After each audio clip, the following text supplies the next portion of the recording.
চারপাশে হালকা বাতাসে দুলছে গাছের পাতা। সিসাইড হাউস, সমুদ্রের ধারে, পুরো বাড়িটা কাচের। তার পেছনে বিষণ্ণ সোনালি বালির বীজ। লিভিং রুমের কোণে স্ট্যান্ডে রাখা আছে একটা কালো কাঠের গিটার। পাশে আছে একটি গেমিং সেটআপ রুম আর কনসোল। উপরে রয়েছে 3টা বেডরুম। বিশাল জানালা থেকে সরাসরি দেখা যায় সমুদ্রের নীল জল আর অস্তগামী সূর্যের রঙিন ছটা। সবে বাইরে সূর্য নামতে শুরু করেছে। আজকে ওরা তাদের আড্ডা স্থানে এসেছে। এয়ার কন্ডিশনারের গুনগুন শব্দ। কিছুক্ষণ নীরবতা কাটতেই হঠাৎ গিটারের মিষ্টি সুর ভেসে উঠল। সেই সাথে নির্বাণ পিয়ানোর সাদা কালো ছবিতে আঙ্গুল বুলিয়ে দিল। আরশান গিটার হাতে নিয়ে আঙ্গুল চালাতে শুরু করলো। আরশান ঠোঁটে ছন্দ মিলিয়ে গান ধরলো। তাকে খোঁজে বৃষ্টি চোখে, রূপকথার সে অচেনা, ধরা দিয়েও দেয় না ধরা, জেনেও যে রয় অজানা, রয় অজানা, কেন অজানা। গান শেষ হওয়ার সাথে সাথে কিচেনের দরজা ঠেলে বেরিয়ে এলো জায়রান। তার হাতে একটা ট্রে, সাজানো স্ন্যাক্স, চিপস, ফ্রেঞ্চ ফ্রাই আর কয়েকটা স্যান্ডউইচ। চোখে একরাশ দ্বিধা নিয়ে তখন আরশান বলে উঠল, এলিশাকে দেখলে মনে হয় আমি ওকে চিনি, অথচ ওর সাথে এর আগে কোনোদিন পরিচয় হয়নি। কথাটা শুনে নির্বাণ হেসে উঠল। ভাই, তুই প্রেমে পড়েছিস? আরশানের ভ্রু কুঁচকে গেল, গলায় দৃঢ়তা নেমে এলো। সে বলল, অসম্ভব। নির্বাণ হেসে বলল, কেন অসম্ভব? প্রেমের তো কোনো নিয়মকানুন নেই, হুট করে হতেই পারে। আরশান গভীর নিঃশ্বাস ফেলল, মুখটা অন্যদিকে ঘুরিয়ে দিল। তোরা সব জানিস আমার ব্যাপারে আর আমার জীবনের কথা। এইবার নীরবতা ভাঙল জায়রান। গম্ভীর কণ্ঠে বলল, দেখ শান, পরিস্থিতি বদলায়, সময় বদলায়, তাই বলে কি আমরা বসে থাকবো, থেমে থাকবো? তোর একটা জীবন আছে, এভাবে ভেতরে ভেতরে পুরো মরলে তো হবে না। আমরা কোনো কিছু ধরে রেখে বসে থাকলে তো আর চলবে না। তোরও একটা জীবন আছে, সামনে তোকে এগোতে হবে। আরশান চোখ নামিয়ে বলল, আমি যে দায়িত্ব নিয়েছি সেটা কিভাবে ফেলে যাব? সে দায়িত্ব আমি এভাবে ফেলে দিতে পারি না। জায়রান এবার একটু দৃঢ় স্বরে বলল, দায়িত্ব? কার জন্য দায়িত্ব শান? দায়িত্বের কথা বলছিস? যার কোনো খোঁজ নেই, সে কোথায় আছে, কি করছে, এসব কি তুই জানিস? 10 বছর হয়ে গেল শান, 10টা বছর। ওকে খুঁজতে তুই কোনো চেষ্টা বাধা রাখিসনি। খবর বের করার জন্য কত কিছু করলি, কিন্তু কোনো ফল হলো? তাহলে কার জন্য এই দায়িত্ব? জায়রান একটু থেমে আবার বলল, কত বছর অপেক্ষা করবি? 10 বছর কি কম সময়? এভাবে কবে পর্যন্ত তুই নিজের জীবনকে অন্ধকারে ফেলে রাখবি? নিজের ভবিষ্যতের কথা ভেবেছিস একবারও? জীবন কি কেবল অপেক্ষা করার নাম? ওর জন্য তুই যতটুকু করতে পারিস তুই সবই করছিস। আর কতটা? এখনো সময় আছে, নিজের জন্য কিছু ভাব। আরশান প্রতি উত্তর করল না। ভেতরে হাজারটা শব্দ আটকে ছিল, কিন্তু একটাবার বাইরে এলো না। উঠে দাঁড়ালো সে। কাঠের আর কাঁচের তৈরি দরজাটা ঠেলে বাইরে এলো। বাইরে বের হতেই চোখে পড়ল সেই সরু কাঠের রাস্তা, যেটা দিয়ে সোজা গিয়ে মিশেছে সমুদ্র তলে। সেখান থেকে দূর থেকে দেখা যাচ্ছে ঢেউয়ের আনাগোনা। আকাশটা ছিল আধো অন্ধকার, গোধূলির ছোঁয়া ছড়িয়ে আছে দিগন্তে। বাতাস সমুদ্রের বুক চিরে ধেয়ে আসছে।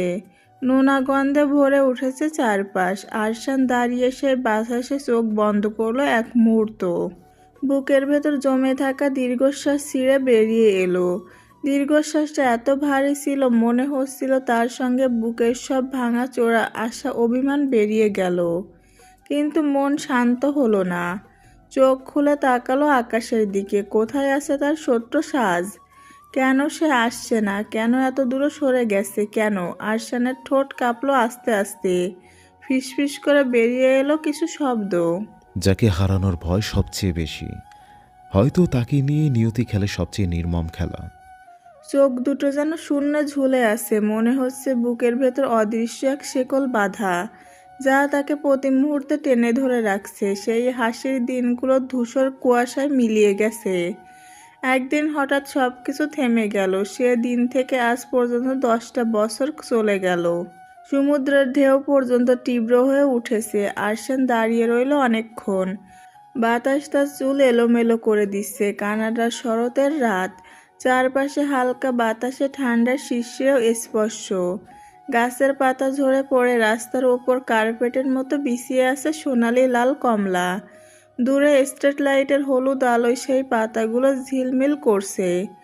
আকাশে চাঁদ অর্ধেক, তবে চারপাশের নিস্তব্ধতা একেবারে পূর্ণ। সেই রাতের নিস্তব্ধতার ভেতর একা বসে আছে নির্বাণ। গাড়ির ভেতরে অস্থিরভাবে হাতের আঙ্গুলগুলো স্টিয়ারিংয়ে ঘষছে। চোখ বারবার গিয়ে থামছে সেই গাড়িটার দিকে। মেহুলদার বাড়ি, দোতলা বাড়ি, জানালা দিয়ে আলো ভেসে আসছে। মনে হচ্ছে ভেতরে হাসির শব্দ, আড্ডা, মানুষের উষ্ণতা জমে আছে। অথচ নির্বাণ বাইরের হিমেল একাকিত্বে। তখন সময় দরজাটা খোলার শব্দ হলো। আলো ফুরিয়ে বেরিয়ে এলো এক পরিচিত অবয়ব, মেহুল। কালো শাল জড়িয়ে বাইরে বের হলো ও, চুলগুলো খোলা, ঠান্ডা বাতাসে একটু এলোমেলো। গাড়ির ভেতরে বসে থাকা নির্বাণের নিঃশ্বাসটা আটকে গেল। মুহূর্তের জন্য মনে হলো সময় থেমে গেছে, কিন্তু পরের মুহূর্তে সাহস সঞ্চয় করে দরজা খুলল। হাতে সাদা লিলির তোড়া, যা মেহুলের জন্য। নির্বাণ গাড়ি থেকে নেমেই ডাক দিল। মেহুল। মেহুল একটু থামলো, তবে চোখ ফিরিয়ে নিয়ে হাঁটতে শুরু করলো। নির্বাণ এগিয়ে গেল কয়েক কদম। আরে শোনো তো আমার কথা। মেহুল ঘুরে তাকালো এবার, চোখে মুখে একরকম বিরক্তি, ঠোঁটের কোণে দৃঢ়তা জমে আছে। আপনি আমার পিছু করছেন? নির্বাণ ধীরে ধীরে ফুলটা মেহুলের হাতে ধরিয়ে দিল। দেখো, আমি কোনো বাহানা করতে পছন্দ করি না, তাই নির্বাণ এবার গম্ভীর দৃষ্টিতে তাকালো মেহুলের দিকে। I love you. শব্দ তিনটা বাতাস কেটে বেরিয়ে এলো। মেহুল তখনও স্তব্ধ। হাতে ধরা সাদা লিলির ডাঁটা কেঁপে উঠছে, অথচ ওর চোখ স্থির নির্বাণের দিকে। নির্বাণ আর একদণ্ডও দাঁড়ালো না। বুকের ভেতর ধুকপুকানি এত জোরে বাজছিল যে মনে হচ্ছিল গোটা পৃথিবী শুনতে পাচ্ছে। তাড়াহুড়ো করে গাড়ির দিকে ফিরে গেল সে। হাত কাঁপছে, নিঃশ্বাস ভারী হয়ে আসছে, কিন্তু ঠোঁটে হালকা একটা স্বস্তির হাসি। কারণ অন্তত সে আজ বলতে তো পেরেছে মেহুল এক জায়গাতে দাঁড়িয়ে আছে, নড়তে পারছে না, চোখে বিস্ময়ে ভরা, মুখে অবিশ্বাস। কানে বারবার বাজছে নির্বাণের কণ্ঠস্বর।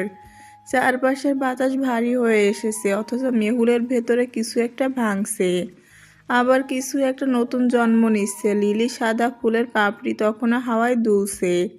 সাথে মেহুলের মনও কি। বাড়িতে ফিরে এসে নির্বাণ অনেকক্ষণ ধরে মেহুলকে মেসেজ দিচ্ছিল, কিন্তু কোনো উত্তর আসছিল না। নোটিফিকেশনের আলো কয়েকবার জ্বলে উঠে নিভে গেছে, অথচ রিপ্লাই আসেনি। এক সময় বিরক্ত হয়ে নির্বাণ ফোনটা টেবিলে ছুঁড়ে রাখলো অন্যদিকে। সাজ তখনও ছোট নুটিকে খাবার দিচ্ছিল। নুটি খেতে খেতে দুষ্টামি করছে, বাদাম মুখে নিয়ে আবার এদিক ওদিক দৌড়াচ্ছে। সাজ হেসে ওকে খাওয়াচ্ছিল। ফোনের শব্দে তখন সাজ তাকালো, ভেবেছিল হয়তো কোনো গ্রুপ নোটিফিকেশান, কিন্তু খুলে দেখে হতবাক হয়ে গেল। নির্বাণের মেসেজ। অদ্ভুত ব্যাপার হলো নির্বাণ গ্রুপে লেখেনি, সরাসরি ওর আইডিতে দিয়েছে। মেহুলের নাম্বারটা পাওয়া যাবে? সাজ হাসলো, তাহলে এই ব্যাপার। নির্বাণ ভাইয়া এখন মেহুলের প্রেমে পড়েছে। একটু ভেবে নাম্বারটা দিল সাজ। হঠাৎ কি মনে করে নির্বাণের প্রোফাইলে ঢুকে পড়লো। নির্বাণের ছবিগুলো ঘেঁটে দেখতে লাগলো, কিন্তু বিশেষ কিছু নেই। অকারণে স্ক্রল করতে করতে হঠাৎই নজর পড়ে গেল আরশানের প্রোফাইলে। সাজ প্রথমে অবাক হলো নামটা দেখে, তবে আবার ভাবলো এই নামে তো অনেকেই থাকতে পারে। তবুও কৌতূহল বসে প্রোফাইলে ঢুকলো। প্রোফাইল পিকচারে দেখা গেল আরশানের অফিসের চেয়ারে ফর্মাল স্যুটে বসে আছে সে। সাজ দেখে ভেংসি কাটলো, একে একে ছবি বদলাতে থাকলো। আরশানের বিভিন্ন মুহূর্ত ধরা আছে ছবিগুলোতে। কোথাও বিশ্ববিদ্যালয়ের ছবি, কোথাও জায়রানা নির্বাণের সঙ্গে আড্ডা। তবে হঠাৎ সাজের হাত থেমে গেল, চোখ স্থির হয়ে গেল স্ক্রিনে। শ্বাস আটকে এলো বুকের ভেতর, স্থির হয়ে রইল। ছবিটায় একটা ছেলে আর ছোট্ট এক মেয়ে বসে বায়োস্কোপ দেখছে। ছোট মেয়েটা তো সে নিজেই, আর পাশে যে ছেলেটি সে তো আরশান। সাজ এবার ভালো করে দেখলো, এটা তো তারই ছবি। বুকের ভেতরটা মোচড় দিতে লাগলো। এ কেমন সত্যি?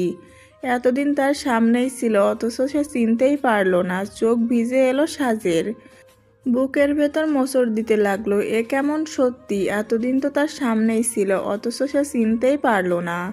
চোখ ভিজে এলো সাজের। সে তাড়াতাড়ি নাম্বার ডায়াল করলো নির্বাণকে। ফোন ধরতে নিজেকে সামলাতে না পেরে কেঁপে ওঠা কণ্ঠে বলে উঠল, আচ্ছা ভাইয়া, আপনারা যাকে শান বলে ডাকেন ওনার পুরো নাম কি? শেহরাম আরশাদ। আর তার কি কোনো ছোট ভাই আছে? নির্বাণ অবাক হলো হঠাৎ এমন প্রশ্ন শুনে। ওর ছোট ভাই আছে, আর শানের ফুল নেমেই এটাই। সাজের শ্বাস রুদ্ধ হয়ে এলো। ভয় আর কৌতূহল মিলেমিশে তার গলার স্বর ভেঙে গেল। নামটা নামটা বলবেন? এক মুহূর্ত চুপ থেকে নির্বাণ বলল, অর্ণব। সাজের চোখের জল থামছেই না। বুকের ভেতর ধড়পড়ানি বেড়ে গেল। তবুও শেষ নিশ্চিত হতে সে আবার কাঁপা কণ্ঠে বলল, ওনার মায়ের নামটা জানেন? নির্বাণ আরো অবাক হয়ে গেল। সাজ কেন এত অদ্ভুত প্রশ্ন করছে, কেন শানের এত কিছু জানতে চাইছে। তবুও মাথায় যতটুকু মনে পড়ল বলল। সম্ভবত মৌসুমি হবে। মুহূর্তেই সাজ আর নিজেকে ধরে রাখতে পারল না। ফোনের ওপরে থাকা কান্নার শব্দ স্পষ্ট ভেসে গেল। ডুকরে ডুকরে কেঁদে উঠল সাজ। এতদিনের বুক চাপা অপেক্ষা, হারিয়ে ফেলার বেদনা আর খুঁজে পাওয়ার বিস্ময় সব একসাথে বেরিয়ে আসে। হঠাৎ সাজের কান্নায় নির্বাণ হতবাক হয়ে গেল। আর তুমি রান্না করেছো কেন? আমি কি কিছু ভুল করছি? সাজ কোনো উত্তর দিল না। তার গলা আটকে গিয়েছে, চোখের জল থামছেই না। কেবল একটা কথা ঘুরছিল মাথার ভেতর, এটাই যে তার আরশান ভাই। সে তো কতদিন ধরে আরশানকে সামনে দেখেছে, একসাথে তর্ক করেছে, ঝগড়া করেছে, বিরক্ত প্রকাশ করেছে। অথচ সে জানতেই পারেনি। আর দেরি করলো না। সাজ বিছানা থেকে উঠে দাঁড়ালো। বুকের ভেতর ঢেউ খেলে যাচ্ছে। চোখ দুটো এখনো ভিজে, কিন্তু মুখে খুশির ঝিলিক। দীর্ঘদিনের খুঁজে পাওয়া আনন্দ, কাছে পাওয়ার অনুভূতি তাকে আলোড়িত করছে। সেই এক দৌড়ে দরজা খুলে বের হয়ে গেল। তাড়াহুড়োয় প্রায় হুড়মুড়িয়ে পড়ে যাচ্ছিল। শেষ মুহূর্তে দেওয়ালে হাত ঠেকিয়ে নিজেকে সামলালো। নিঃশ্বাস ভারী হয়ে আসছিল, তবুও পা থামালো না। সিঁড়ি বেয়ে দ্রুত নিচে নেমে এলো। বসার ঘরে নামতেই চোখে পড়ল সোফায় হেলেনা, সোফি আর সামির বসে আছে। শ্বাস থেমে গেল, তবু খুশি চেপে রাখতে পারল না। মা, আমি আমি আরশাদ ভাইকে খুঁজে পেয়েছি। আমি এখনই ওনার কাছে যাচ্ছি। আর এক কপ পারাবি না, নাহলে ওই ছেলের লাশ ওখানে পড়ে থাকবে। সাজের পা দুটো থেমে গেল। বুকের ভেতর ধপধপ করছে, গলা শুকিয়ে গেল। নির্বাক হয়ে গেল মুহূর্তের জন্য। সাজ চোখ ফেরালো সোফির দিকে। সবচেয়ে অদ্ভুত কিন্তু আরও ভয়ের বিষয়, সোফি একদম নির্লিপ্ত। মুখে কোনো বিস্ময় নেই, কোনো প্রতিবাদ নেই, যেন সামিরের কথাটা খুব স্বাভাবিক। সাজের বুকটা কেঁপে উঠল। হতাশার ভয়ের ঢেউ মিশে গেল কণ্ঠে। মা, এলি উপরে যা। সামির গলা শক্ত করে বলল। সাজ এক পাও নড়ল না। মা, কেন যাব আমি? কেন যাব? আর শুনে রাখো, ওনাকে আঘাত করার আগে আমাকে আঘাত করবে। সাজ ঘুরে তাকালো সোফির দিকে। সে কাঁপা কণ্ঠে বলল, আম্মু, কেন এমন করছো? কেন বাধা দিচ্ছ? ওদের প্রতি এত রাগ কেন? আমাকে যেতে দাও প্লিজ। সোফি কিছুক্ষণ চুপ রইল, তারপর দৃঢ় গলায় বলল, এলি, বললাম তো ওদের কাছে যাবি না। ওদের ভুলে যা। ওদের সঙ্গে আমাদের কোনো সম্পর্ক নেই। ওরা আমাদের জন্য নেই। আমি ভুলতে পারবো না আম্মু, আমার পক্ষে সম্ভব না। তুমি ভুলে যেতে পারো, কিন্তু আমি পারি না। কেন আমার সাথে এমন করছো তোমরা? কেন আমায় অন্ধকারে রেখে দিলে? কেন ওদের প্রতি এতটা ঘৃণা? স্বামীর দাঁত চেপে উঠে এলো তার সামনে। মুহূর্তের মধ্যে হাত তুলে সাজের গালে চড় কষিয়ে দিল। সাজ হতবাক হয়ে তাকিয়ে রইল স্বামীরের দিকে। তোর সাহস দেখছি দিন দিন বাড়ছে। মুখে মুখে তর্ক করছিস, কার সামনে কি বলছিস বুঝছিস না? শ্বাস কেঁদে ফেলতে যাচ্ছিল, ঠিক তখনই হেলেনা দ্রুত এগিয়ে এসে তাকে জড়িয়ে ধরল। আলতো করে চোখের জল মুছে দিয়ে শান্ত স্বরে বলল, চল মা, আমরা উপরে যাই। হেলেনার হাত ধরে শ্বাস ধীরে ধীরে সিঁড়ি বেয়ে উপরে উঠে গেল। সে ধীরে ধীরে শ্বাসকে বিছানায় শুইয়ে দিল। কোমল হাতটা কপালে রাখলো, মাথায় হাত বুলিয়ে শান্ত কণ্ঠে বলল, মায়ের সাথে কেউ এভাবে কথা বলে এলি? এভাবে আর বলিস না। সকালে নেমে গিয়ে সরি বলবি, বুঝেছিস? শ্বাস ঠোঁট কামড়ে একটু চুপ রইল, তারপর নিচু স্বরে বলল, ঠিক আছে, কিন্তু আম্মু কেন কিছু বলে না? আমরা এটা নিয়ে আরেকদিন কথা বলবো। এখন ঘুমিয়ে পড়। হেলেনা সাজের মাথায় হাত বুলিয়ে দিয়ে ধীরে ধীরে ঘর থেকে বেরিয়ে এলো। ঘর নিস্তব্ধ হয়ে গেল, কিন্তু সাজের চোখে ঘুম নামলো না। ওর বুকের ভেতর অদ্ভুত অস্থিরতা কাজ করছিল। ধীরে ধীরে হাত বাড়িয়ে ফোনটা তুলে নিল সাজ। স্ক্রিন জ্বলে উঠতেই চোখে পড়ল আরশানের ছবি। ছবিটার উপর হাত বুলিয়ে দিতে দিতে চোখ ঝাপসা হয়ে এলো। কতক্ষণ যে এভাবে কেটে গেল সাজ খেয়াল করেনি। যখন ঘড়ির দিকে তাকালো তখন 12টার কাঁটা পেরিয়ে গেছে। ধীরে ধীরে বিছানা থেকে উঠে দরজার কাছে গিয়ে কান পাতল। পুরো বাড়ি ঘুমিয়ে আছে। সাবধানে দরজা খুলে করিডোরে বের হলো। অন্ধকারে করিডোর পেরিয়ে ধীরে ধীরে গ্যারেজে পৌঁছালো। সেখানে এক কোণে রাখা সাইকেলটা টেনে বের করলো সাজ। হঠাৎ চোখ নামিয়ে দেখলো পায়ে কোনো জুতা নেই, খালি পা। এক মুহূর্তের জন্য ভেবে নিল আবার ঘরে গিয়ে স্যান্ডেল নিয়ে আসবে। থাক, খালি পায়েই যাই। সাইকেল দিয়ে আরশানের বাড়ি পৌঁছাতে অন্তত 20 মিনিট লাগবে। সাজ মুচকি হাসলো, আজকে আরশানকে একটু জ্বালানো যাক। সাইকেলের প্যাডেলে ধীরে ধীরে চাপ দিল সাজ। রাতের এই নিস্তব্ধতা বুকের ভেতরে অদ্ভুত ভয় লাগছে। চারপাশের অন্ধকারে রাস্তায় দুপাশের গাছগুলো আরো গা ছমছমে লাগছিল। সাজ একটু থামলো, সাইকেলটা দাঁড় করিয়ে একবার চারপাশে তাকালো। রাত তো অনেক হয়েছে। এরকম শূন্য রাস্তায় একা থাকাটা মোটেও স্বস্তিদায়ক নয়। এখন একটু ভয় লাগছে, সাথে যদি তার নুটিকে নিয়ে আসতো অত্যন্ত ভয়টা কম লাগতো। ফোনটাও আনেনি। না, ভয় পেলে চলবে না। সাজ নিজেকে বোঝালো, এসব ভেবে দাঁড়িয়ে থাকলে তো আরো বেশি ভয় লাগবে। গভীর শ্বাস নিয়ে সাইকেলটা আবার চালালো সে। চাকা ঘোরার শব্দ শুনে মনে হলো এই নিস্তব্ধতায় শব্দটা অনেক বেশি স্পষ্ট। কয়েক মিনিটের মধ্যে সামনের দিকটা চেনা লাগতে শুরু করলো। এটাই তো আরশানের বাড়ি। বুকের ভেতর চাপা দুশ্চিন্তার বদলে হালকা স্বস্তি ঢুকে পড়লো। অবশেষে এসে পড়লাম। শ্বাস ফিসফিস করে বলল, ঠোঁটে একটু স্বস্তির হাসি ফুটে উঠল। কিন্তু বাড়ির সামনে এসে থমকে গেল সে। উঁচু লোহার গেট ভেতর থেকে বন্ধ। এখন ভেতরে যাব কিভাবে? সাজের বুড়ো কুঁচকে গেল। সাইকেলটা গেটের পাশে ঠেকিয়ে দাঁড়ালো। গেটের ওপর হাত রেখে ঠেললো, কিন্তু সেটা শক্ত করে লাগানো। মুহূর্তে আতঙ্কে তার ভর করলো মনে। বাইরে দাঁড়িয়ে থাকাটাও তো নিরাপদ নয়। সে চারপাশে তাকালো। চোখে পড়লো গেটের পাশে উঁচু দেওয়াল। এখন একটাই উপায়, ওই দেওয়াল টপকে ভেতরে ঢোকা। সাজ গেটের একপাশে গা লাগালো, হাত দিয়ে দেওয়ালের খসখসে গায়ে ভর দিল। হাত দিয়ে উপরে আঁকড়ে ধরলো, পা দিয়ে দেওয়ালের ছোট ছোট ফাঁক গুজে ভর দিল। প্রথমে ব্যালেন্স রাখতে কষ্ট হচ্ছিল, হাত পিছলে যাচ্ছিল, শরীর কেঁপে উঠল। মনে হলো যেন নিচে পড়ে যাবে, কিন্তু দাঁতে দাঁত চেপে আবারও জোর দিল। এক সময় পায়ের আঙ্গুলে ব্যথা সত্ত্বেও জোর করে টেনে তুলল নিজেকে। ধপাস করে নামলো অন্য পাশে।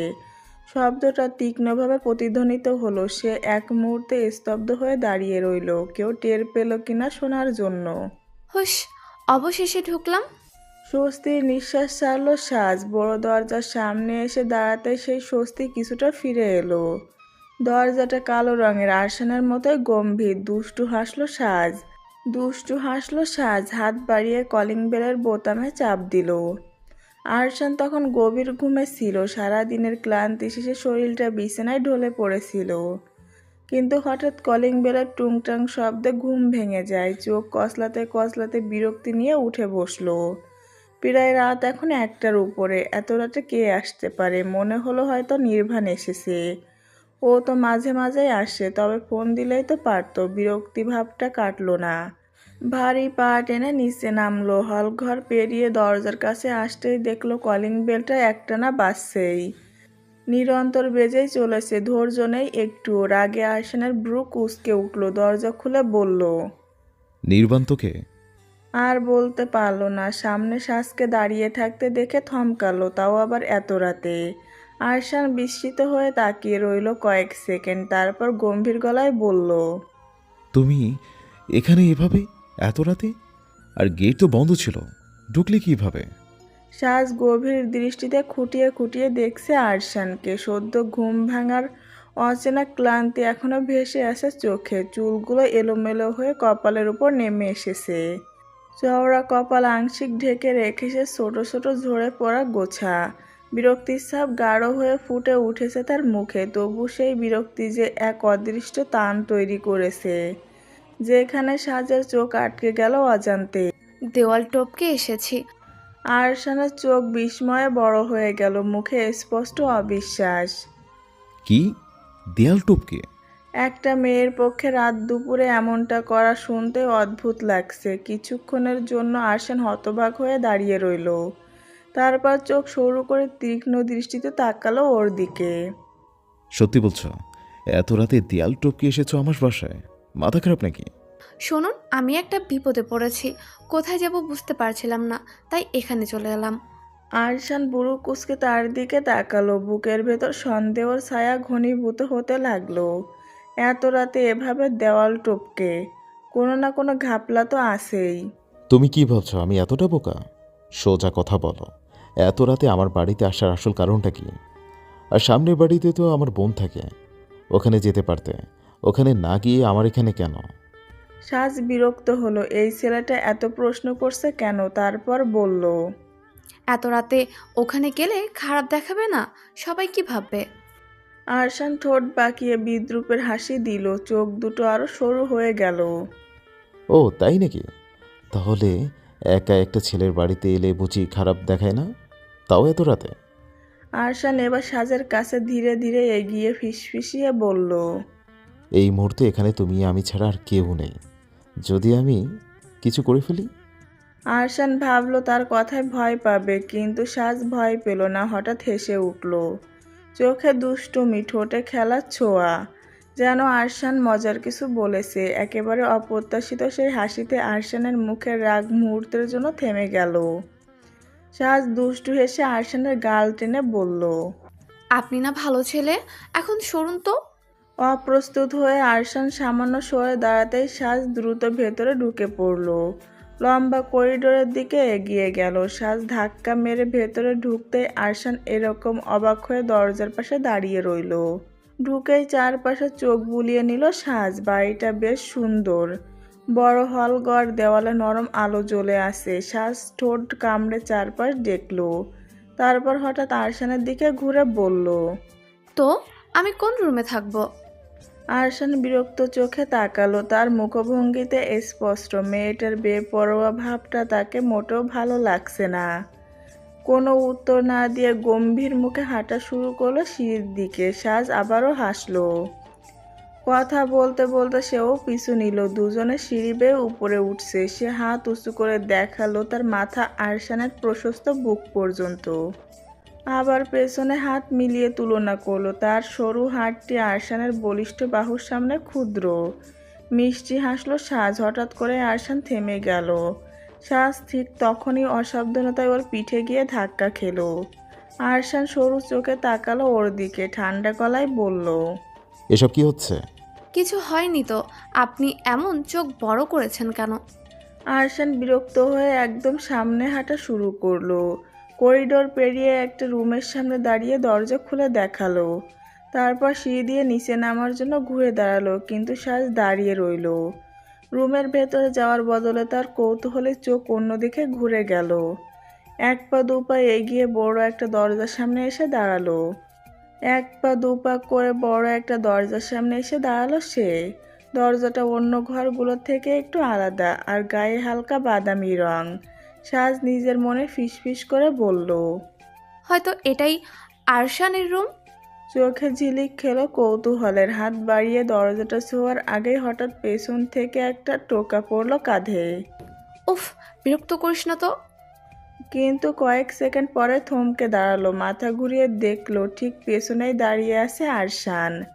দৃষ্টিটা এতটা কাছ থেকে পড়তে সাজের চোখ বড় বড় হয়ে গেল। কয়েক সেকেন্ড নির্বাক হয়ে তাকিয়ে রইল, তারপর নিজের ভুল বুঝতে পেরে ঠোঁটে ভ্যাবলার মতো একটা হাসি ফুটিয়ে তুলল। ওহ, আপনি? আরশানও একইভাবে হাসলো, তারপরই সন্দেহ চোখে তাকালো। করিডোরে নরম আলোয় দুজনের চোখে একে অপরের চোখ আটকে রইল। সাজ মাথা নিচু করে ফিসফিস করে বলল, আসলে আমি শুধু দেখতে চাচ্ছিলাম আপনার রুমটা কেমন।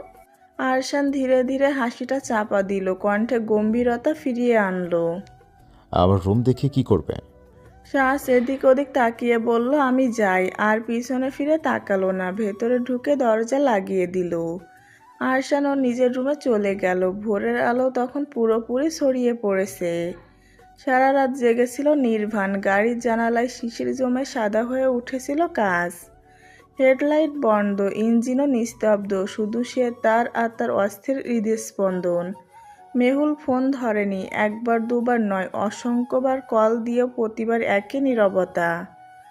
ভোরের আলো ফুটতেই পাখিদের ডাক ভেসে এলো। নির্বাণের চোখ লাল হয়ে উঠেছিল জাগরণের যন্ত্রণায়।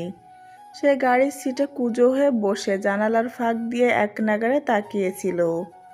অবশেষে গেট খুলে গেল। সাদা রঙের সালোয়ার পরে বেরিয়ে এলো মেহুল। ঘুম ভাঙা মুখ। নির্বাণ এক মুহূর্ত দেরি না করে গাড়ি থেকে নেমে এগিয়ে গেল। মেহুল থমকে দাঁড়ালো, বিস্মিত চোখে তাকালো তার দিকে। আপনি? নির্বাণ একরাশ দীর্ঘশ্বাস ছেড়ে মৃদু স্বরে বলল। তোমার উত্তর তো পেলাম না। নির্বাণের কথা শেষ হতে না হতেই পেছন থেকে বর্জ্যের মতো গর্জে উঠল কণ্ঠস্বর। এই রাবিস, তুই এসেছিস কেন এখানে? নির্বাণ দাঁত বের করে বলল। এই ফাগুনি পূর্ণিমা রাতে চলো পালায় যায়। কথার সঙ্গে সঙ্গে নির্বাণ হঠাৎ মেহুলের হাত শক্ত করে ধরে টান দিল। মুহূর্তেই তার দৌড় শুরু হলো। মেহুল প্রথমে কিছু বুঝে উঠতে না পেরে ছুটে চলল তার সাথে। বাতাস উড়িয়ে নিয়ে গেল মেহুলের ওড়না। নিকুও দৌড় দিল, সাথে চিৎকার করে বলল। আমার বোনকে নিয়ে কোথায় যাচ্ছিস রাবিস? রাস্তা ফাঁকা, কিন্তু পরিস্থিতি উত্তপ্ত। নির্বাণ প্রাণপণে দৌড়ে চলেছে। মেহুলের বুক ধড়ফড় করছে, চোখ ভরে উঠছে জলে। হঠাৎই সে তার হাত টেনে ছাড়িয়ে নিল। কি করছেন আপনি? হাত ছাড়ুন। শ্বাস নিতে নিতে দাঁড়ান সেই। তারপর বলল, আপনি কি মিথ্যা আশা আমি দিতে চাই না, আমার পক্ষে সম্ভব না, ভুলে যান আমাকে। নির্বাণ থমকে দাঁড়ালো, চোখ জ্বলছে তার, অথচ দৃষ্টি ভিজে। মেহুল কেবল নামটুকু উচ্চারণ করলো, সেই নামের মধ্যে তার সমস্ত দুঃখ আকাঙ্ক্ষা বন্দী। আমাকে একবারও সুযোগ দেবে না মেহুল? ততক্ষণে নিকো হাঁপাতে হাঁপাতে এসে দাঁড়ালো, ঘাম ঝরছে তার কপাল বেয়ে। কপট ট্রাক দেখিয়ে বলল। আর এখানে আসবি না, বুঝলি? মেহুল নিকোর দিকে তাকিয়ে চোখ রাঙালো। তোকে না বলছি এভাবে আর কথা বলবি না। মুহূর্তটুকু নিস্তব্ধ হয়ে রইল। নির্বাণ শুধু শূন্য চোখে তাকিয়ে আছে মেহুলের দিকে। কিন্তু মেহুল কোনো উত্তর না দিয়ে ধীরে ধীরে নিকোর হাত ধরে চলে গেল। সকালের রোদ জানালার ফাঁক গলে ঘরে ঢুকছে। দূর দিগন্তে সূর্যে ঘুম জড়ানো চোখ মেলে ধীরে ধীরে আলো ছড়াচ্ছে। বাতাসে শিশিরের গন্ধ। ঘাসের ডগায় ঝুলে থাকা জলের ফোঁটাগুলো আলো পেয়ে হীরের মতো চিকচিক করছে। পাখিরা ডানা মেলে ডাকছে। ঘুম ভাঙল সাজের। বিছানায় শুয়ে থেকে কিছুক্ষণ চারপাশ দেখে মিষ্টি হাসলো সাজ। চুপচাপ উঠে গিয়ে ফ্রেশ হয়ে এলো। বিছানার পাশে রাখা ছোট টেবিলটার দিকে তাকালো। গলার চেনটা খুলে আলতো করে রাখলো সেখানে। তারপর সিঁড়ি বেয়ে নিচে নামতে নামতে হঠাৎই রান্নাঘর থেকে ভেসে আসা গন্ধ নাকে এসে লাগলো। ভাজা ভাজি আর মশলার গন্ধে ভরে গেছে পুরো ঘর। শ্বাস থেমে গিয়ে এক ঝলক তাকালো। চোখে পড়লো আরশান রান্না করছে। অ্যাপ্রন গায়ে মনোযোগ দিয়ে সবজি কাটছে, কখনো হাঁড়িতে মশলা নেড়ে দিচ্ছে। রান্নাঘরের আলোয় আরশানের অবয়বটা অন্যরকম লাগছিল। মজবুত কাঁধ, বুড়ো কুঁচকে মন দিয়ে কাজ করছে, কোনো দিকেই তাকাচ্ছে না। সাজের ঠোঁটের কোণে হাসি ফুটল। ওর আর কোনো দুশ্চিন্তা নেই। আরশান তো রান্না পারেই, তাই তাকে আর কিছু করতে হবে না। সাজ এগিয়ে গেল ভেতরে। কিচেনের দরজার ফ্রেমে ভর দিয়ে হালকা গলায় বলল। আপনি তো ভালো রান্না করতে পারেন, কি বানাচ্ছেন? কথাটা বলে সাজ একপাশ থেকে উকি দিয়ে ভেতরে দেখতে চাইলো। চোখে কৌতূহলের ঝিলিক দিচ্ছে, কিন্তু আরশান কোনো উত্তর দিল না, যেন কিছু শুনতেই পায়নি। হাতের কাজটা চালিয়ে যেতে লাগলো আগের মতোই, চোখ মুখে বিরক্তির ছাপ। সাজ একটু ঠোঁট বাঁকিয়ে চোখ কুঁচকালো, মনে হচ্ছে ইচ্ছে করে উত্তর দিল না। আবার বলল। আচ্ছা, আপনার গার্লফ্রেন্ড আছে? আরশানের চোখের বুড়ো একসাথে জোড়া হলো, থামলো না সে, কিন্তু হাতের ভেতরে চাপ বেড়ে গেল। মশলার মেশানোর শব্দটা আগের চেয়ে জোরে হচ্ছিল। কাল রাত থেকে মেয়েটা একের পর এক প্রশ্ন করেই যাচ্ছে তো যাচ্ছেই। ছোটোখাটো কিছু হলেও ইচ্ছে করে তাকে বিরক্ত করছে। কোনো কথা না বলে আরশান রান্না শেষ করে খাবারগুলো গরম গরম প্লেটে সাজালো। মুখে কোনো অভিব্যক্তি নেই, একেবারে নির্লিপ্ত। তারপর ধীরে ধীরে টেবিলে খাবারগুলো রাখলো, প্লেট সাজালো, পানির গ্লাস রাখলো। দুজনেই নীরবে টেবিলে বসলো। শ্বাস খেতে খেতেই একটার পর একটা কথা বলেই যাচ্ছে। কখনো খাবারের প্রশংসা করছে, কখনো আরশানকে নিয়ে ঠাট্টা করছে। কিন্তু আরশান চুপচাপ নিঃশব্দে খাচ্ছে। প্রতিবারই চামচ চালানোর শব্দটা সাজের বকবকানির সঙ্গে তাল মিলিয়ে বিরক্তির ঢেউ তুলছিল ওর মনে। তবুও সহ্য করছিল। খাওয়া শেষ হতেই আরশান প্লেটগুলো তুলে নিয়ে কিচেনের দিকে হাঁটা দিল। সাজও চুপ রইল না। আপনি কথা বলছেন না কেন? আরশান এক মুহূর্তের জন্য থেমে গেল। ধীরে ধীরে ঘুরে তাকালো সাজের দিকে। সেই তীক্ষ্ণ চোখে বিরক্তির রেখা স্পষ্ট, কিন্তু সাজ কিছু তোয়াক্কা করছে না। মিষ্টি মুখে আবারও প্রশ্ন ছুড়ে দিল। আরশান এবার আর কোনো কথা না বলে সোজা এগিয়ে গেল। সাজ অবাক হয়ে পিছিয়ে দাঁড়াতে গিয়েছিল, কিন্তু মুহূর্তেই ওর হাত ধরে টেনে নিয়ে গেল দরজার দিকে। সাজ হতবাক। হঠাৎ এই লোক কি করছে? বুকের ভেতর ধুকপুকানি বেড়ে গেল তার। আরশান দরজার সামনে এসে এক ঝটকায় সেটি খুলে দিল। আউট। আরশান একটুও দেরি করলো না, দরজাটা ধপ করে বন্ধ করে দিল। সাজ দরজার কাছে এসে থমকে দাঁড়ালো। এভাবে কি সত্যি তাকে সরিয়ে দেওয়া হলো? মুখটা ভার হয়ে এলো অনিচ্ছায়, হাঁটা ধরলো। তবে যাই হোক, যে কাজটা করার জন্য এসেছে সেটা তো সে করেছে। শুধু আরশান জানলেই হয়, নির্বাণ মেহুলদের বাড়ি থেকে ফিরছিল। রাস্তার মোড়ে এসে সে হঠাৎই থমকে দাঁড়ালো। চোখে আরশানের বাড়ি থেকে সাজ বেরিয়ে আসছে। মেয়েটার মুখে একরাশ খুশি। সাইকেল চালিয়ে চলে যাচ্ছে। নির্বাণের চোখ বড় হয়ে গেল। মুহূর্তে মাথার ভেতরে একঝাঁক সন্দেহ জমা হয়ে গেল। দাঁড়িয়ে থাকার সময় নেই।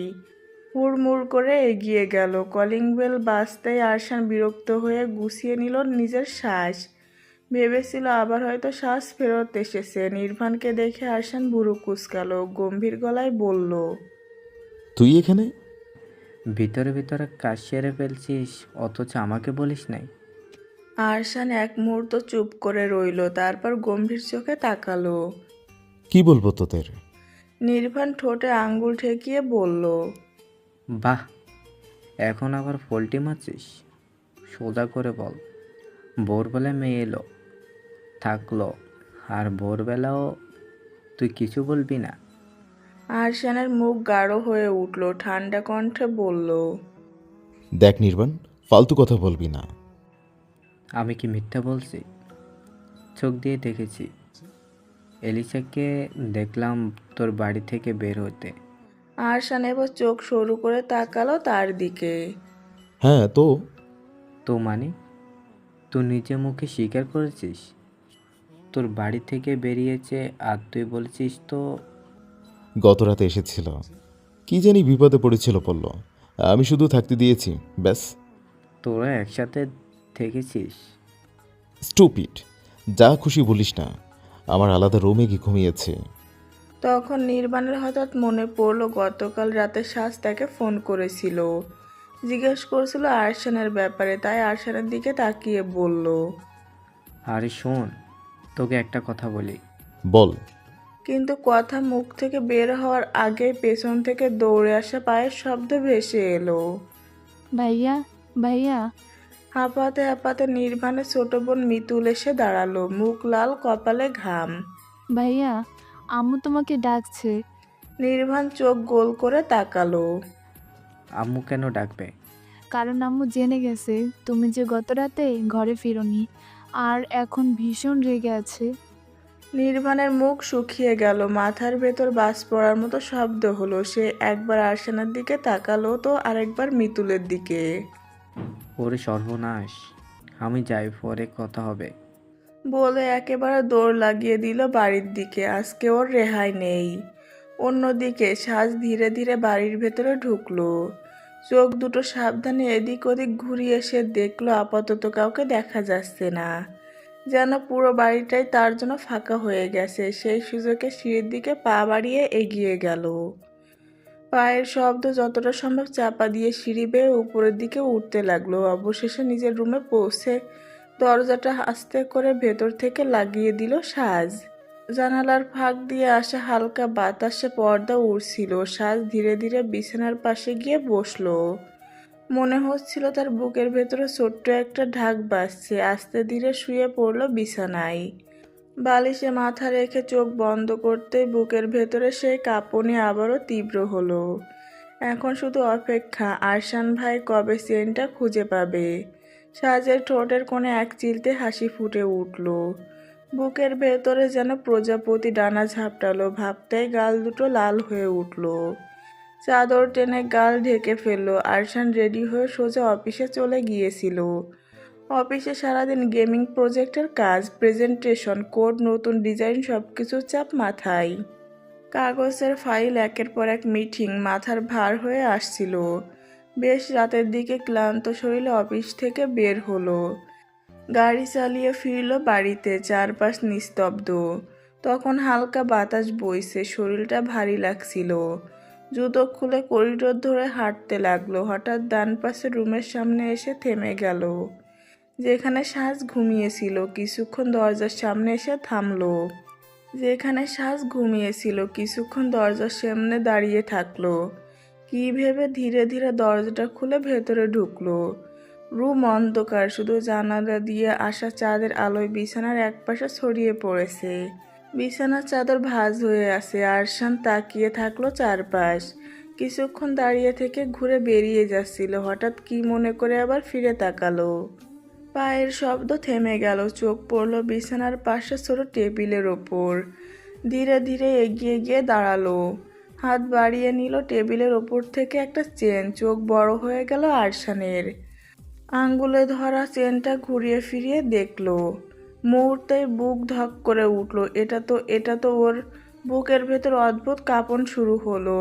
হাত শক্ত করে ধরে ফেললো সেটা। তার মানে সাজ, ও শিট। আর এক মুহূর্ত দাঁড়াতে পারলো না। তাড়াহুড়ো করে বাইরে বের হয়ে এলো। মাথার ভেতর শুধু ঘুরছে সাজ। এমন সময় হঠাৎ মোবাইলের রিংটোন বাজলো। হাত কাঁপতে কাঁপতে ফোনটা বের করলো। স্ক্রিনে নাম ভেসে উঠল নির্বাণ। ধীর কণ্ঠে এলো, নির্বাণ, আমার চড়ে বাচ্চাটা বড় হয়ে গেছে নির্বাণ। নির্বাণ হেসে ফেলল। আমি যেটা ভাবছি সেটা না তো। এলিশাই তোর বেবির বউ, ঠিক না? ঠিক বলেছিস, এলিশাই আমার সাজ। আমি যাচ্ছি ওর কাছে। ফোন কেটে দিল সে। দৌড়ে নেমে গেল সিঁড়ি বেয়ে নিচে। গাড়ির দরজা খুলে ভেতরে ঢুকে পড়লো। গাড়ির স্টিয়ারিং আঁকড়ে ধরে আরশানের চোখে ভাসছিল শুধু সাজের মুখ। বুকের ভেতর ঝড় বইছে সাজকে একটাবার দেখার জন্য। কিছুক্ষণ পর গাড়ি এসে থামলো সাজদের বাড়ির সামনে, কিন্তু গেট তো লাগানো। আরশান হাতে ঘড়ির দিকে তাকালো। রাত 11টা পেরিয়ে গেছে। এখন ঢোকা ঠিক হবে না। সবাই ঘুমিয়ে পড়েছে হয়তো। স্টিয়ারিংয়ে মাথা ঠেকিয়ে একটা দীর্ঘশ্বাস ছাড়লো আরশান। গাড়ি ঘুরিয়ে নিল। আজ রাতটা অপেক্ষাতেই কাটুক। ভোরের আলো ফোটার সঙ্গে সঙ্গে সে আবার আসবে সাজের কাছে। আরশানের গাড়ির আলো ধীরে ধীরে অন্ধকারে মিলিয়ে গেল। সেই মুহূর্তে উপরে কাছের দরজা খুলল ধীরে ধীরে। সাজ বেরিয়ে এলো বেলকনিতে। চোখে এক ফোঁটাও ঘুম নেই। সারাদিন অস্থির ছিল। ভাবছিল একবার অন্তত আরশান ভাইয়াকে দেখবে। অথচ আজ সারাদিন কেটে গেল, একবারও দেখা হলো না। হালকা রাতের বাতাস চুল এলোমেলো করে দিল। চারপাশ নীরব। দীর্ঘশ্বাস ফেলে ঠোঁটে ফিসফিস করলো, আরশান ভাইয়া কি চেনটা পাইনি? চোখের কোনো চিকচিক করলো আর্দ্রতা। মনটা অদ্ভুত কেমন করছে। যাকে সে খুঁজছে, যার জন্য সারাদিন অপেক্ষা করছে, সে তো এলোই না। চুপচাপ ঠান্ডা রেলিংয়ে হাত রেখে অনেকক্ষণ দাঁড়িয়ে রইল সাজ। আকাশে রোদের ঝিলিক ছড়িয়ে আছে। সোনালি আঁচল মেলে দিয়েছে প্রকৃতি। সকালের মিষ্টি প্রহর। বাগানের বাতাসে হালকা সুগন্ধ। ফুলের পাপড়ি দোল খাচ্ছে বাতাসে। সাজ হাতে জলের কাছে জগ নিয়ে বাগানের টেবিলের দিকে এগিয়ে এলো। কাঠের গোল টেবিলটা রোদে চকচক করছে। টেবিলের পাশে রাখা চেয়ারগুলো ইতিমধ্যে বসে আছে সামির আর হেলেনা। দুজন দুজনের সাথে কথা বলছে। সাজ টেবিলটায় পানি রেখে ধীরে ধীরে নিজের জন্য একটা চেয়ার টেনে বসলো। কপালে কয়েকটা চুলের গোছা মুখের সামনে নেমে এলো। তখন টুকটুক শব্দ নুটি দৌড়ে এসে পড়লো সাজের পায়ের কাছে। নুটি সাজকে দেখেই খুশিতে লাফাতে লাগলো। সাজ হেসে উঠল, নিচু হয়ে নুটিকে হাতে তুলে আদর করলো। ওর ছোট বাদামি শরীরটায় আলতো হাত বোলালো। নুটি খুশিতে কিচিরমিচির ডাক ছাড়লো, লেজ নেড়ে ওর গলায় মুখ ঘষলো। সাজ ব্যাগ থেকে ছোট দানার মতো কিছু খাবার বের করে নুটির সামনে রাখলো। নুটি সঙ্গে সঙ্গে খাবারের দিকে ঝাঁপিয়ে পড়লো আর সাজ অবাক হয়ে তার চঞ্চল খাওয়া দেখলো। হালকা বাতাসে বাগানে ফুলগুলোর মাথা দুলছে। সাজ তখনও নুটিকে খাবার খাওয়াতে ব্যস্ত। তখন পায়ের শব্দ ভেসে আসতে সাজ কপাল কুঁচকে সামনের দিকে তাকাতেই চোখ আটকে গেল। আর শান চমকে উঠল, সাজ এখানে কিভাবে? তার মানে চেনটা পেয়েছে, কিন্তু এই মুহূর্তে ওকে এখানে আসতে হলো নাকি? আল্লাহ, যদি কিছু বলে ফেলে, সবাই যদি জেনে যায়। এখানে তো সামির ভাইয়া আর হেলেনা মামিও আছে। গলা শুকিয়ে কাঠ হয়ে গেল সাজের। বুকের ভেতর যেন ঝড় বয়ে যাচ্ছে। সাজ তড়িঘড়ি ইশারা করলো। কিছু বলবেন না? এখন কিছু বলবেন না প্লিজ। মুখের দিকে তাকিয়ে ইশারায় আরশানকে সতর্ক করলো। আরশান ভুরু কুঁচকালো। সাজকে এমন করতে দেখে ভেতরে একরাশ প্রশ্ন এসে জমা হলো মনে। সাজ এমন করছে কেন? চুপ থাকতে বলছে কেন? নাকি কিছু লুকাচ্ছে? বুঝতে পারলো না আরশান। এদিকে হেলেনা বেগম আরশানকে দেখে চমকে উঠলেন, মুখে হাসি ফুটিয়ে উঠল। আরে শান, তুমি? আরশান ভদ্র ভঙ্গিতে এগিয়ে এসে বলল। Hello aunty. হেলেনা স্নেহ মাখা কণ্ঠে বললেন। এখানে বসো বাবা, হঠাৎ এলে যে, কিছু হয়েছে? আরশান বসার আগে এক ঝলক সাজের দিকে তাকালো। সাজের বুকের ভেতর কেঁপে উঠল। তারপর ধীরে বলল। এই দিক দিয়ে যাচ্ছিলাম, ভাবলাম আপনাদের সাথে দেখা করে যাই। সাজ স্বস্তির নিঃশ্বাস ফেলল। বুকের ভেতরে চাপটা কিছুটা হলেও হালকা হলো। ভালো হয়েছে আরশান ভাইয়া কিছু বলেনি, না হলে কি যে হতো ভাবতেই সাজের শরীরে কাঁটা দিয়ে উঠল। হেলেনা হাসি মুখে বললেন। ভালো করেছো বাবা, এখানে বসো, আমি আসছি। বলেই তিনি চেয়ার থেকে উঠে ভেতরের দিকে চলে গেলেন। সাজও ভেতরে গেল। বুকের ভেতর তখনও ধুকপুক করছে। মনে হলো চারপাশের বাতাস ভারী হয়ে গেছে। রুমে গিয়ে দরজা বন্ধ করে বিছানায় বসতেই চোখে ভেসে উঠল আরশানের সেই গম্ভীর দৃষ্টি। না, কিছু একটা করতে হবে। হাত কাঁপতে কাঁপতে টেবিল থেকে একটা কাগজ টেনে নিল। অজান্তেই চোখে পানি জমে উঠল, কিন্তু জোর করে আটকালো। চিরকুটে কিছু শব্দ লিখে ফেললো তাড়াহুড়োই। আগে লিখে আসলে ভালো হতো, কিন্তু কে জানতো আরশান ভাই এভাবে হঠাৎ এত সকালে এসে পড়বে। চিরকুট ভাঁজ করে আঁকড়ে ধরলো হাতের মুঠোয়। হাসলো সাজ। এত অপেক্ষার পর দেখা। দ্রুত নিচে নামলো। সিঁড়ি বেয়ে নামার সময়ও বুকের ভেতর শ্বাস আটকে আসছে। একবার চোখ তুলে তাকাতেই দেখলো বাগানে বসে আছে আরশান, পাশে স্বামীর বসা। উফ, স্বামীর ভাইয়ের উপস্থিতি এখন দেওয়াল হয়ে দাঁড়িয়েছে। বিরক্ত হলো সাজ, সামনে এগিয়ে গেল। বাগানের ফুলের গন্ধ ভেসে আসছে, কিন্তু তার ভেতরের অস্থিরতা সেই সৌরভ টের পেতে দিল না। আরশানের কাছে গিয়ে থমকালো। সরাসরি হাতে দেওয়ার সাহস হলো না। সামিরের চোখে ধরা পড়ার ভয় আছে। অতএব সাজ একটু ঝুঁকে আস্তে করে চিরকুটটা আরশানের ধারে ফেলে দিল। আরশানের দিকে তাকিয়ে ইশারায় বোঝালো।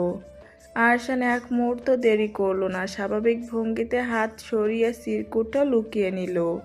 সে জানে না সাজ কেন এত লুকোচুরি করছে, তবে নিশ্চয়ই কোনো কারণ আছে। তখন হেলেনার নাস্তার ট্রে হাতে নিয়ে এলেন। পরিস্থিতি আবার স্বাভাবিক হয়ে গেল। সাজ একপাশে দাঁড়ালো। আরশান ভদ্রতার সঙ্গে নাস্তা নিল। দু চারটা সাধারণ কথোপকথন হলো, কিন্তু সেই সময়টাতে দুজনের চোখে চোখ বারবার লুকিয়ে মিলল। প্রতিবারই বুক কেঁপে উঠল সাজের। কিছুক্ষণ পর আরশান উঠে দাঁড়ালো। বিদায় নেওয়ার ভঙ্গিতে সবাইকে সালাম করলো। বাগান থেকে বেরিয়ে যাওয়ার সময় একবার থেমে পেছনে তাকালো। সাজও তাকিয়ে পড়ল তার দিকে। চোখে চোখ পড়তেই দুজন নিঃশব্দ ভাষা মিলে গেল। অগণিত না বলা কথা, অজস্র প্রশ্ন আর এত বছরের অপেক্ষা এক ঝলক দৃষ্টিতে ভেসে উঠল। তারপরে ধীরে ধীরে দরজার আড়ালে মিলিয়ে গেল আরশান। সাজ দাঁড়িয়ে রইল, হাতের তালু ঘামে ভিজে গেছে, বুকের ভেতর চাপা কাঁপন এখনো থামেনি। ভেতরে চলে যায় সাজ, সিঁড়ি বেয়ে উপরের দিকে উঠতে লাগলো। প্রতিটি ধাপ অদ্ভুত এক অস্বস্তি, আবার আনন্দের ঢেউয়ে ভেসে যাচ্ছে। বুকের ভেতর কেমন অচেনা কাঁপুনি তৈরি হচ্ছিল। নিজের রুমে ঢুকতেই দরজা বন্ধ করে এক মুহূর্ত দাঁড়িয়ে রইল নিঃশ্বাস ফেলার জন্য। মনে হচ্ছিল বুকের ভেতরটা আগুন জ্বলছে, অথচ ঠোঁটের কোণে অজান্তেই হাসি খেলে যাচ্ছে। আশ্চর্য, সে তো আগে কখনো এরকম অনুভব করেনি। এ কেমন লজ্জা! কেন এমন অকারণ কাঁপুনি, কেন এত অস্থিরতা? মুহূর্তের মধ্যে আরশানের চোখ তার সামনে ভেসে উঠল।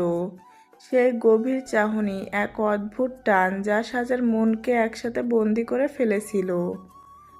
আয়নার সামনে গিয়ে দাঁড়াতে নিজের মুখের লালসে আবার চোখে পড়ল।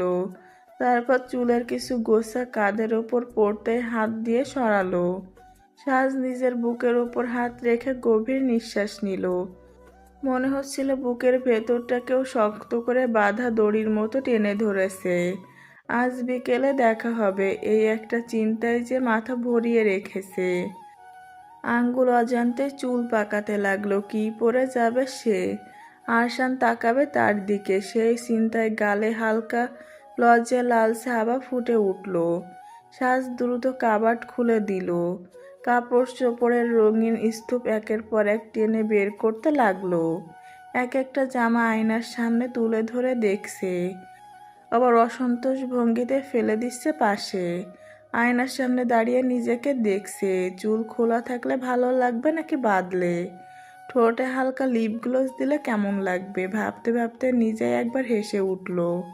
সেই মুহূর্তে দরজা ঠেলে ভেতরে ঢুকলেন সোফি। সাজের রুমের অগোছালো অবস্থা দেখে হকচকিয়ে থেমে গেলেন। এসব কি করছিস এলি? কিছু না মা, এমনি বাইরে যাব। সোফি মেয়ের চোখ মুখের চাপা উচ্ছ্বাস দেখে মৃদু হেসে মাথা নেড়ে চলে গেলেন। দরজা বন্ধ হতেই সাজ আবার জামার দিকে মন দিল। আয়নায় নিজের দিকে তাকিয়ে মৃদু হাসলো। আরশান চুপচাপ বসে আছে, হাতে সাজের দেওয়া চিরকুট, তাতে কয়েকটা মাত্র লাইন লেখা, কিন্তু সেই অল্প কথার ভেতরে অদ্ভুত লাগছে। চোখ দুটো বারবার সেই অক্ষরের উপর দিয়ে চলে যাচ্ছে। এই কয়েকটা শব্দ তাকে সারাদিন অস্থির করে রেখেছে। কেন এমন করছে সাজ? কি এমন বিষয় আছে যে এভাবে লুকোচুরি করছে? এদিকে বিকেল আস্তে আস্তে গড়িয়ে সন্ধ্যা নামছে। সূর্য ডুবে যাচ্ছে ধীরে ধীরে। পাখিরা দল বেঁধে বাসায় ফিরছে। গাছের ফাঁকে ফাঁকে কিচিরমিচির শব্দ ভেসে আসছে, কিন্তু সেদিকে সাজের কোনো হুঁশ নেই। সাজ এতক্ষণ ভাবতে ভাবতে কাবাট ঘেটে কি পরে যাবে সে হিসাব মেলাতেই ব্যস্ত ছিল। কখন যে ক্লান্ত হয়ে বিছানায় হেলান দিয়ে চোখ বন্ধ করেছে সে নিজেও জানে না। অবচেতনভাবে গভীর ঘুমে গ্রাস করে নেয় তাকে। ঘুমে মুখটা শান্ত, অথচ বাইরে সময় থেমে নেই।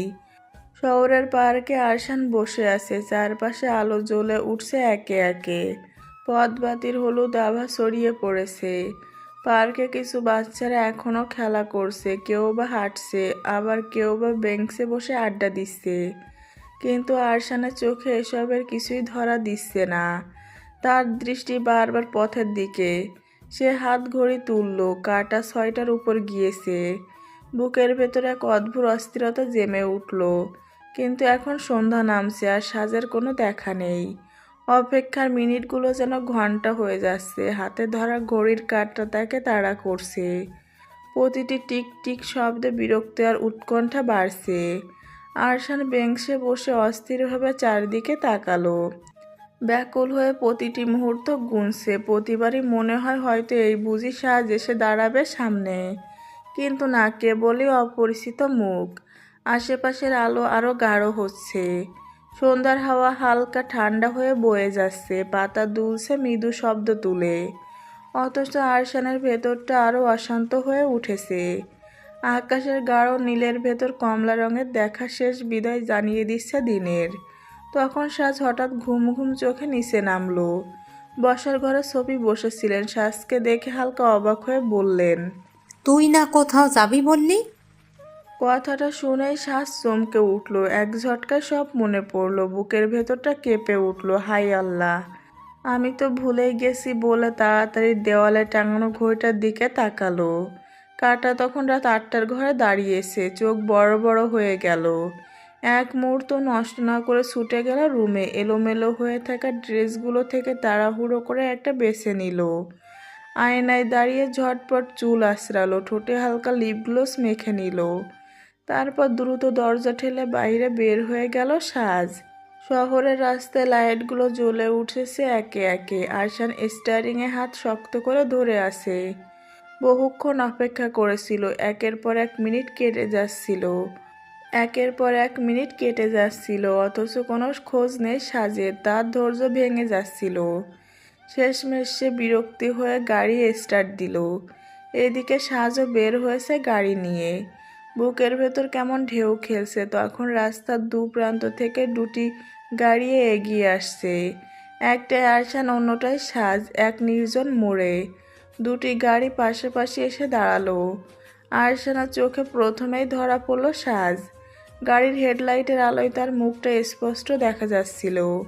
চুলগুলো একটু এলোমেলো। কাছে আসতেই মুহূর্তের জন্য দুজনের চোখাচোখি হলো। নিঃশ্বাস ভারী হয়ে এলো। গাড়ি থামিয়ে স্থির হয়ে গেল। সাজ দরজা খুলে দ্রুত নেমে গেল গাড়ি থেকে।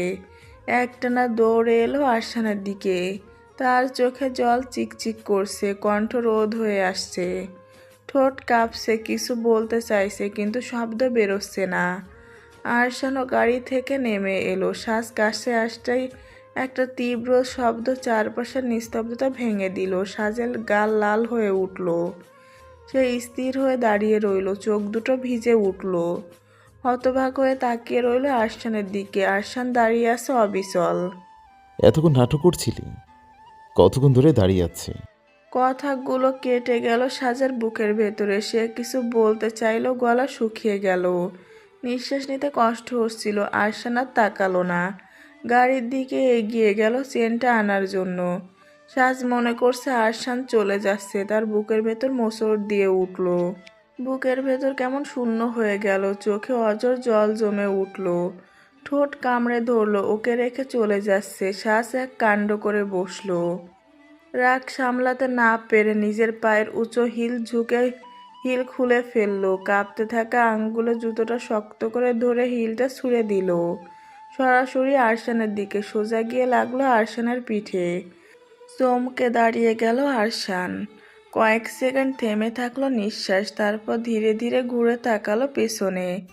সাজ আর দাঁড়ালো না। চোখে জল মুছতে মুছতে দ্রুত গাড়ির দিকে হাঁটতে লাগলো। আরশান ঝুঁকে পড়ে হিলটা হাতে নিল। মৃদু গলায় বলল, আশ্চর্য, তুই তো একেবারে স্ট্রিডেলার মতো হিল ফেলে যাচ্ছিস। বেয়াদব, কোথায় পালাচ্ছিস? কথাগুলো বাতাসে ভেসে গেল, কিন্তু সাজ আর শুনল না।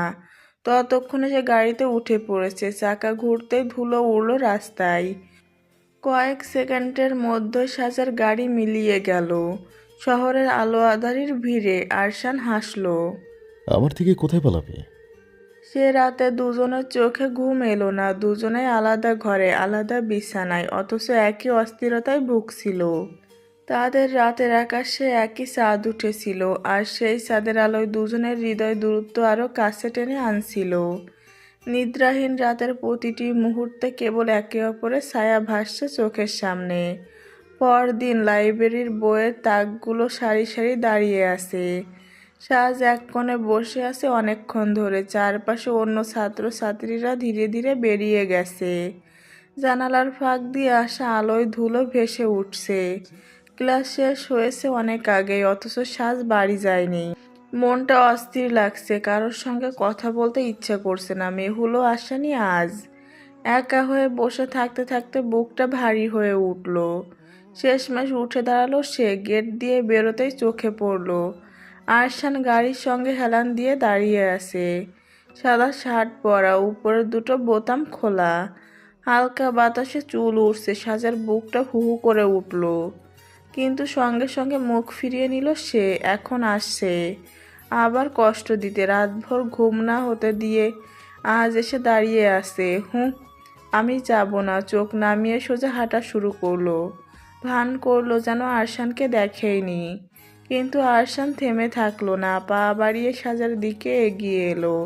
কাছে আসতেই ঠান্ডা গলায় বলল, গাড়িতে ওঠ। হু আর ইউ? আরশানের ঠোঁটের কোণে মৃদু হাসি ফুটলো। সে এক পা এগিয়ে এসে গাঢ় কণ্ঠে বলল, ইউর হাজবেন্ড, বেবি ওয়াইফি। সাজ এবার ঘুরে তাকালো। আমি তো আপনাকে চিনি না। আরশান বুড়ো উঁচু করলো। বাহ, এক রাতেই মেমোরি লস। এখান থেকে চলে যান। আমাকে রাগাস না সাজ, গাড়িতে ওঠ। সাজ অভিমানী চোখে তাকালো। আমি যাব না। কয়েক সেকেন্ডের জন্য চারপাশটা থমথমে হয়ে গেল। তখন এরিক তার গাড়ির দিকে যাচ্ছিল। ওদের দেখে বিদ্রুপ ভরা হাসি হেসে উঠল। দেখ দেখ, ড্রামা চলছে এখানে। আরশানের দৃষ্টি মুহূর্তে এরিকের দিকে ঘুরে গেল। চোয়াল শক্ত হয়ে আছে। এরিক তাচ্ছিল্য ভরে আবার বলল, শালার এখানে আসে ভাব নিতে, হিরো সাজবি নাকি? আরশানের বুক ওঠানামা করছে রাগে। মুহূর্তের মধ্যে সে সামনে এগিয়ে গেল। এক ঝটকায় তার মুষ্টিবদ্ধ হাত গিয়ে পড়ল এরিকের নাকে। প্রচণ্ড আঘাতে এরিক পেছনে হোঁচট খেলো। মুহূর্তে নাক ফেটে লাল রক্ত ঝরতে শুরু করলো। চারপাশে যারা ছিল তারা স্তব্ধ হয়ে গেল। সাজ বিস্ফোরিত চোখে তাকিয়ে আছে।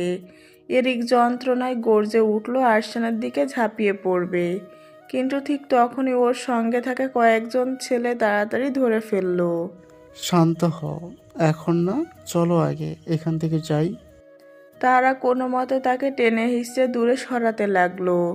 রক্তে ভিজে যাওয়া নাক মুছতে মুছতে শেষবারের মতো এরিক তাকালো আরশানের দিকে। চোখে একরাশ তীক্ষ্ণ দৃষ্টি। এরিক চলে যেতেই চারপাশে হালকা ফিসফিস শুরু হয়ে গেল। শ্বাস কিছু একটা বলবে ভেবেছিল, কিন্তু তার আগেই আরশান ঝট করে এগিয়ে এলো। তাকে চমকে দু হাতে তুলে নিল কোলে। শ্বাস চমকে উঠল। এই, আপনি কি করছেন? আমাকে নামান। কিন্তু আরশানের মুখের গম্ভীরতা একটুও বদলালো না। নীরবে এগিয়ে গিয়ে সোজা গাড়ির দরজা খুলে তাকে ভেতরে বসিয়ে দিল। আরশান নিজেও বসে পড়ল ড্রাইভিং সিটে। গাড়ি ধীরে ধীরে রাস্তা ধরে এগিয়ে যেতে লাগলো। শ্বাস ছটফট করছে সিটে বসে। তার মুখ লাল হয়ে উঠেছে বিরক্তিতে। আমি কিন্তু নেমে যাব। আরশান এক মুহূর্তের জন্য তার দিকে তাকালো, ঠোঁটে হাসি ফুটিয়ে বলল, যা। সাজ একদম হতভম্ব হয়ে গেল। সে দরজার হাতলে হাত রাখতেই টের পেল আরশান তার কবজি শক্ত করে ধরে আছে। এক হাতে স্টিয়ারিং ঘোরাচ্ছে আর অন্য হাতে শক্ত করে চেপে রেখেছে তার হাত। আপনাকে কি এমনিতেই আরশোলা বলি? জুতা মারলেও উড়ে এসে পড়েন। বড় হয়ে দেখছি সাহস বেড়েছে, রিমোট দিয়ে ছোট করে ফেলবো, বেয়াদব। শ্বাস ঠোঁট ফোলালো, ঝুঁকে পড়ে আরশানের হাতে দাঁত বসিয়ে দিল। আরশান সামান্য টলেনি। মুখে কোনো ভাঁজ পড়ল না, একটা শব্দও বের হলো না। শুধু দৃঢ়ভাবে গাড়ি চালিয়ে যাচ্ছিল। শ্বাস থমকে গেল। ব্যথা কিছু পেল না নাকি? তার মনে অদ্ভুত প্রশ্ন জাগলো। সে চোখ ছোট করে আবার ঝুঁকে এলো। এবার আরও জোরে কামড় দিল। দাঁতের চাপে এতটাই তীব্র যে সাধারণ মানুষ হলে চিৎকার করে উঠত। সাজ অবাক হয়ে তাকালো। আরশান একটু শব্দ করেনি। গাড়ি এসে ধীরে ধীরে থামলো আরশানের বাড়ির সামনে। চারদিক তখন নীরবতায় আচ্ছন্ন। আকাশের বুক জুড়ে জমে উঠেছে কালো মেঘ। চাপা আসনি বার্তা ভেসে বেড়াচ্ছে চারপাশে। হালকা বাতাস বইছে, তবে সেই বাতাসের ভেতর অস্বস্তি চাপা ভার ছড়িয়ে আছে। গাড়ির দরজা খুলে দাঁড়ালো আরশান। সাহায্য গাড়ি থেকে নামলো। নামার পরে দু হাত দিয়ে লোহার গেট ধরে দাঁড়িয়ে রইল, যেন আর কোনো দিকে যাবে না। তাকিয়ে বলল, বললাম তো আমি যাব না। কেন এত জোর করছেন? বিরক্ত করছেন কেন? আপনার নামে কেস করব ইফটিজিংয়ের। আপনার নামে কেস করব ইফটিজিংয়ের, বুঝেছেন? আশ্চর্য, আমি কখন থেকে ইপটিজিং করলাম?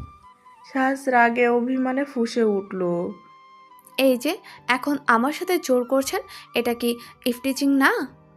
আরশানের ঠোঁটে বাঁকা হাসি ফুটল। আমার তো অধিকার আছে, চাইলে এখনই অনেক কিছু করতে পারি। শ্বাস চোখ ছোট করে তাকালো। অসভ্য লোক। আরশান এগিয়ে এসে থেমে দাঁড়ালো তার সামনে। ভেতরে চল। যাব না। সাজ গেট আঁকড়ে ধরলো আরো শক্ত করে। আচ্ছা, তোর হিলটা নিয়ে যা। তুই ফেলে রেখে গেছিস। এটার জন্য আমার বাড়ির ভেতরে ঘূর্ণিঝড় বইছে। আমি আর আটকাবো না তোকে। তাড়াতাড়ি কর, দেখ বৃষ্টি হবে। শ্বাস ঠোঁট কামড়ে ভেজা চোখে তাকালো, বিরক্তি আর অভিমান মিলেমিশে ভেতরে ঝড় তুলছে। ফেলে দিন, আমি চাই না, আমার দরকার নেই। আরশান মাথা নেড়ে ধীরে বলল, আমি পারবো না ফেলে দিতে। তুই যা, নিয়ে যা, এটা তোর। সেই মুহূর্তে আকাশ ফেটে ঝরঝরিয়ে বৃষ্টি নেমে এলো। মেঘের বজ্রধ্বনি আর ঝড়ো বাতাস দুজনকেই কাঁপিয়ে দিল। বৃষ্টি তীব্র হয়ে উঠল, তবুও কেউ নড়ল না। বৃষ্টির ফোঁটা তাদের দুজনকেই ভিজিয়ে দিল। আরশান সাজের হাত ধরল। সাজ মুহূর্তের জন্য হতবাক, তার দৃষ্টি অস্পষ্ট হয়ে এলো বৃষ্টির পানিতে আর অশ্রু জলে মিশে। সে হাত ছাড়িয়ে নিতে মরিয়া হয়ে উঠল। টানাটানির ভেতরে তার চোখ ভিজে উঠল। টলমল চোখে তাকিয়ে ডুকরে কেঁদে উঠল। বুকের ভেতরে জমে থাকা অভিমান একসাথে ফেটে পড়ল। চেহারায় ভাঙা কাছের মতো তীক্ষ্ণ ব্যথা উঠল। কাঁপা কাঁপা কণ্ঠে বলল, আপনি তো আমাকে মনে রাখেননি, ভুলের খাতায় ঠেলে দিয়েছেন, ছোট্ট ঝাঁজকে ভুলে গেছেন। অথচ আমি পারিনি। আপনি মুক্ত হয়ে গেছেন, কিন্তু আমি বন্দী হয়ে রয়ে গেছি আপনার অনুপস্থিতির গোলকধাঁধায়।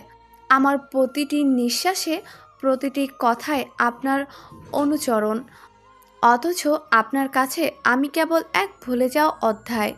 এখন আফসোস হচ্ছে, কেন আপনাকে আমার স্মৃতির ভেতরে এত যত্নে বাঁচিয়ে রাখলাম। সাজের কণ্ঠ ক্ষীণ হয়ে উঠল। আপনি ভেবেছেন আমি নেই, সাজ নেই, মরে গেছে। আরশান ধমকে উঠল। সাজ। মুহূর্তের ভেতর আরশান এগিয়ে এসে সাজকে শক্ত করে বুকের ভেতর জড়িয়ে ধরল। আমার দিকটা দেখলি না? প্রতিদিন তোর অনুপস্থিতি আমার বুকটা জ্বালিয়ে ছাই করে দিত। তোকে এক ঝলক দেখার জন্য মনটা অস্থির হয়ে ছটফট করতো বারবার। দিন যত গড়িয়েছে, তোর জন্য আমার তৃষ্ণা তত বেড়েছে। তোকে এক পলক দেখার জন্য আমি তোর দায়িত্ব নিয়েছিলাম। কি করে ভুলবো তোকে? এই শিহিরাম আরশান এখনো আগলে রেখেছে তার ছোট্ট সাজকে। ভুলে যাইনি, এক মুহূর্তের জন্য ভুলে যাইনি তার বেবি বউকে। বৃষ্টির তখন অজর ধারা বইছে ঝুমঝুম করে।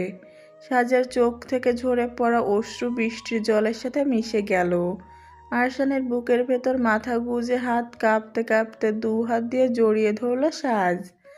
বুকের ভেতর জমে থাকা সব ব্যথা ওই আলিঙ্গনে গলে বেরিয়ে আসছিল। কিছুক্ষণ পর সাজ হেসকি তুলে ভাঙা কণ্ঠে জিজ্ঞেস করলো, আচ্ছা, আপনার কি গার্লফ্রেন্ড আছে? না, তবে একটা বেবি বউ আছে।